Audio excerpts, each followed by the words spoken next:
네, 안녕하세요. 상표법 입문 강의 30일에 진행하도록 하겠습니다. 2025년 60위에 변리사 시험 1차를 대비하는 강의입니다. 기본 강의 듣기 전에 꼭 들으셔야 되는 입문 강의 진행하도록 하겠습니다.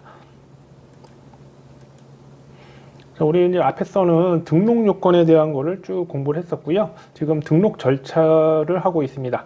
등록을 받기 위한 요건을 심사하다 보면 여러 가지 거절 이유가 나오거나 좀 중간에 뭔가를 조치를 해야 되는 경우가 있는데, 그런 것들은 다 절차로 돼 있고, 절차 파트 부분은 저번 시간에 한번 쭉 설명을 드렸었고 보정을 설명했었습니다. 그 다음에는 이제 출원의 변경과 출원의 분할이라는 게 있습니다. 이게 이제 법조문 순서대로 쭉 되어 있거든요.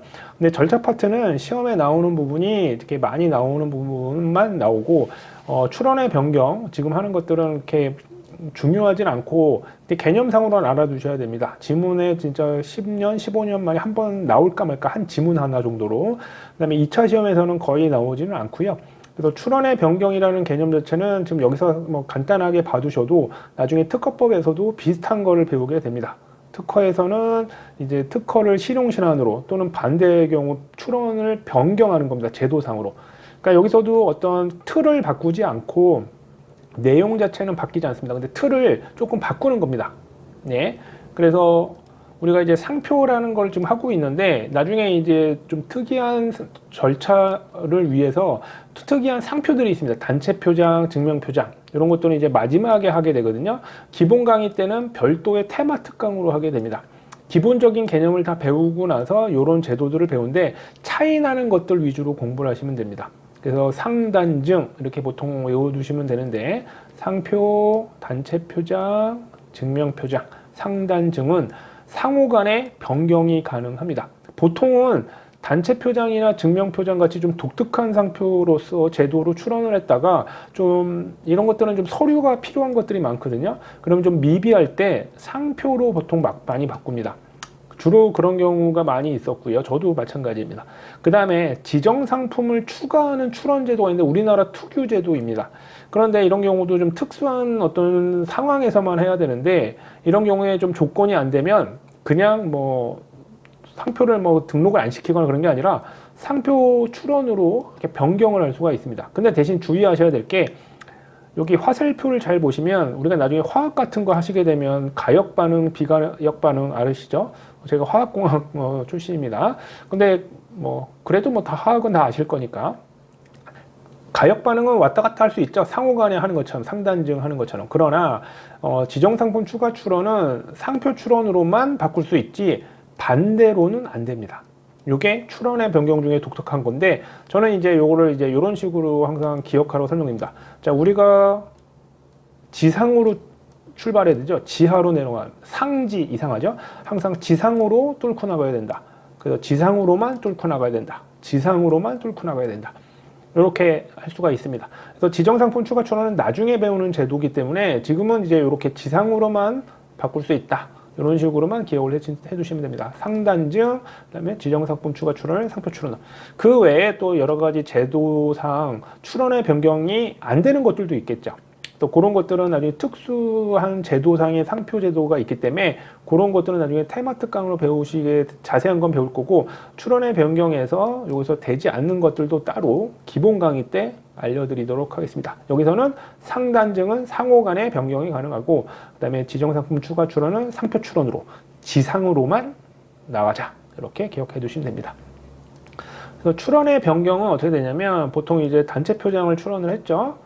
이렇게 출원했는데 제도적으로 뭐 서류나 이런 게 좀 미비해. 그러면은 그냥 거절하기엔 좀 그러니까 그런 서류라든지 이런 게 준비하기 어려우면 상표로 이렇게 바꾸는 겁니다. 그러면 이렇게 출원의 변경에서는, 자, 요때도 출원이고 출원의 변경도 변경 출원이라고 하는데, 자, 출원일이 두 개가 있네요. 그러면 변경 출원한 시점을 여기로 하면 요 사이에 다른 사람이 상표 출원을 하면 좀 억울할 수 있죠. 그래서 변경 출원은 뒤에 바꿨다 하더라도 이런 식으로 출원일을 여기로 한 걸로 해주게 됩니다. 이때 처음 했었던, 처음 출원을 원출원이라고 하는데 원출원의 출원일에 한 것처럼 봐줍니다. 그러면 나중에 다른 상표가 요 사이에 출원됐다 하더라도 요거는 등록이 안 되겠죠. 우리가 배웠었죠. 35조 선출원주의에 따라서. 그래서 출원의 변경은 효과 중에 하나가 출원이 소급합니다. 출원일이 소급한다고 합니다. 앞으로 당겨지는 거. 그 다음에 또 하나의 효과가 뭐냐면, 자, 여기 단체 표장을 이렇게 일반 상표로 바꿨습니다.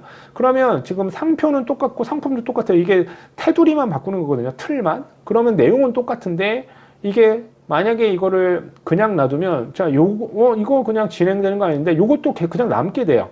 그래서 절차상 변경 출원을 하면 얘는 취하 처리된 걸로 보게 됩니다. 그러니까 두 가지 효과가 있죠. 출원일이 소급하게 되고, 그 다음에 원래 원출원이 출원 취하 처리되는 거. 그래서 두 개의 효과가 있게 됩니다. 출원의 변경입니다. 이런 걸 그렇게 알아두시고요. 나중에 특허에서도 비슷하게 배우십니다. 그다음에 출원의 분할입니다. 분할은 이름 그대로 뭔가를 쪼개죠. 근데 주의하셔야 될 게 상표의 형태나 이런 걸 쪼개는 게 아니고요. 무조건 상품을 쪼개는 겁니다. 나중에 특허법에서는 청구항에 관련해서 그런 내용 등을 보고서 하게 되거든요. 그래서 상세한 설명이나 뭐 청구항 이런 것들을 배우시게 되는데 그걸 기준으로 하지만 상표에서는 상표 아니면 상품이란 말이에요. 어떤 걸 건들 만한 게 그중에 상표는 분할이라는 게 없습니다. 상품에서만 분할이 된다. 그럼 어떻게 분할되는지는 바로 뒤에서 보여드릴 거고요. 그 다음에 분할을 한 다음에 나중에 이것들을 이전을 할 수 있습니다. 쪼갠 다음에 쪼갠 거를 이전할 수도 있다. 이런 것들. 그래서 분할 이전에 관련된 것들도 따로 나중에 되게 중요한 규정이거든요. 2차 시험보다는 1차 시험용이고 절차상 그나마 중요한 내용들이다. 이렇게 보시면 됩니다. 이거는 나중에 출원의 분할 이전, 상표권의 분할 이전을 해서 상표권에서 나오게 됩니다. 이런 것들. 이제 절차상 알아두셔야 되는 것들이거든요. 우리가 맨날 등록 요건만 보는 게 아니라 여러 가지 상표 등록이라든지 나중에 뭐 권리를 이전한다든지 뭐 질권을 설정한다든지 사용권 설정이 이런 절차들도 다 저희가 대행을 해드려요. 그럼 내용을 알아야 되죠. 법적인 어떻게 어느 경우에 가능하고 어느 경우에는 되지 않는지 이런 것들을 잘 알아두셔야 됩니다. 그렇지만 이제 시험적으로는 조금 이제 출제 가능성이 좀 떨어지는 부분이죠. 출원의 분할은 이렇게 그대로 상품을 쪼개는 거다. 자, 그럼 어떤 걸 쪼개냐는 거냐? 그럼 보통 어떤 거냐면, 자, 우리가 이제 상표 출원을 합니다. 그러면 상품이죠. 요거에 작은 소문자로 된 영문자가 그럼 상품이 2개 이상이거나 아니면 우리가 포괄 명칭이라는 걸 나중에 배우게 되거든요. 포괄 명칭은 되게 넓은 의미의 상품 명칭인데 의류 같은 걸 예를 듭니다. 의류.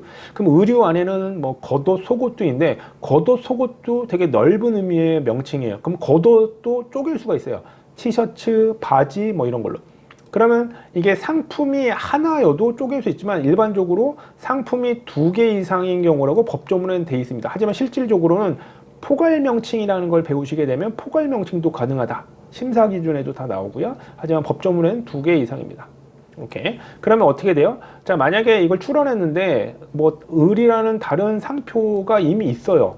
어떤 A라는 상표 유사 상표가 있는데 상품이 이게 겹쳐. 그래서 거절 이유가 나왔어. 그럼 얘가 문제가 있겠죠. 이걸 없앴으면 좋겠는데 이걸 삭제하는 방법도 있지만 다툴 여지도 있다 그러면 자, 요거 A 우리 스몰 a만 남겨놓고 B를 분할하는 겁니다. 2개니까.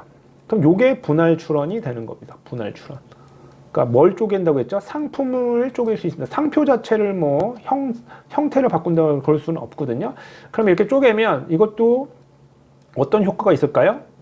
분할 출원이지만 이것도 어떻게 돼요? 출원일을 앞으로 당겨주는 소급효가 있습니다. 여기에서는 취하라는 건 없습니다. 이게 얘네들은 똑같은 건 아니니까 서로 다르게 되니까.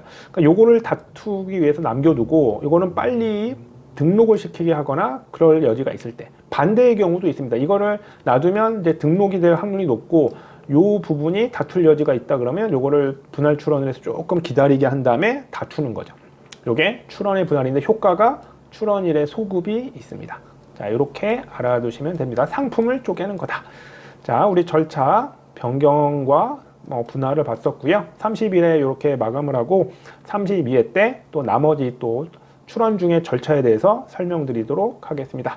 구독, 좋아요, 댓글 부탁드리고요. 다음 회차에 뵙도록 하겠습니다. 감사합니다.